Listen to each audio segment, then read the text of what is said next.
All right, so let's start this hour with those comments by Republican presidential candidate Nikki Haley, doubling down on her criticism of President Biden's age. Last week, the former South Carolina governor said Biden is likely to die in office if he is reelected. Who does this? I'm sorry, it just seems really untoward, right? Just stop right there. There are ways that you can talk about age being a consideration and not just say, oh, they're going to die soon. I mean, who does that? It's unfortunate. And Nikki Haley, she's a Southern lady.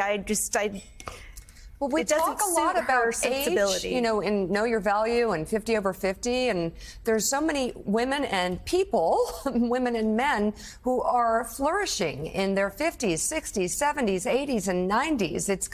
It's completely, you know, not, you can't predict this. You know, the interesting thing is we are doing now something that nobody else in America is doing, talking about Nikki Haley.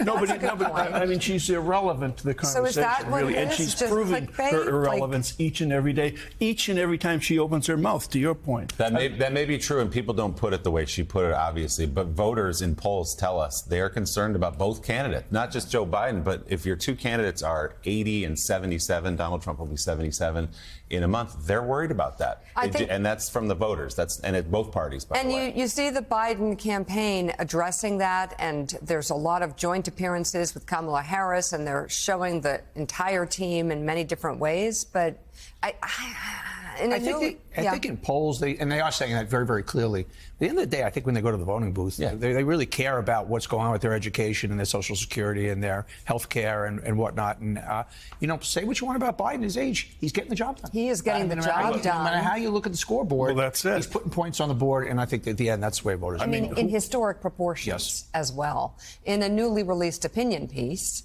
Haley argues any politician over the age of 75 should have to take a mental competency test. That would notably include her biggest competition, former President Trump. She writes in part, quote, "I wish Joe Biden the best of health, but it's only sensible to consider the reality of an already slipping president serving through his mid-80s if Biden is reelected. Kamala Harris would have the highest likelihood of becoming president in the middle of a term of any vice president ever." The question before voters in 2024 is, to an unprecedented degree, whether they want Kamala Harris to be president, not vice president. So, Gene Robinson, I mean, I find this to be so unbelievably difficult to hear someone speaking in those terms.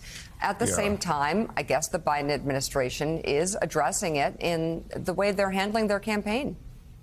Yeah, look, Willie's right. There are a lot of voters who would rather have younger candidates in both parties running for president.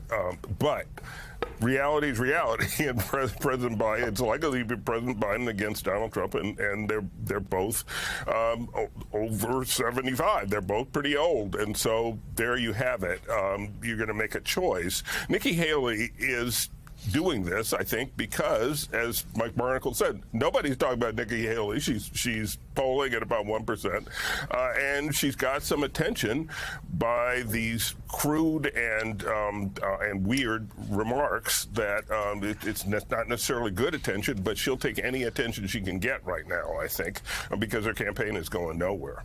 Well, what I don't understand, Willie, is that it's, you know, Biden's old, therefore vote for Trump or a Trump acolyte, Nikki Haley. I mean, that choice, I think a lot of voters who are concerned about Trump or concerned about the direction of the country after January 6th or you name it, are not going to be like swayed by this argument. And they sort of cancel each other out. I understand why she's making it, but the argument against age in Joe Biden's case is also an argument against Donald Trump. I mean, it just is. I mean, he's only 3 years older, Joe Biden, than Donald Trump. And there was something interesting, Elise, in Nikki Haley's comments that we're hearing a little bit more of, which is that a vote for Joe Biden actually is a vote for Kamala Harris, looking ahead to the future, whether it's in a second term or whether she runs after that. Some prominent conservative talk radio hosts said in the last couple of days, look, Joe Biden's hard to hate, but let's look at Kamala Harris and maybe we can do that. They're starting to just say it out loud now. Well, exactly. And look at how they've struggled.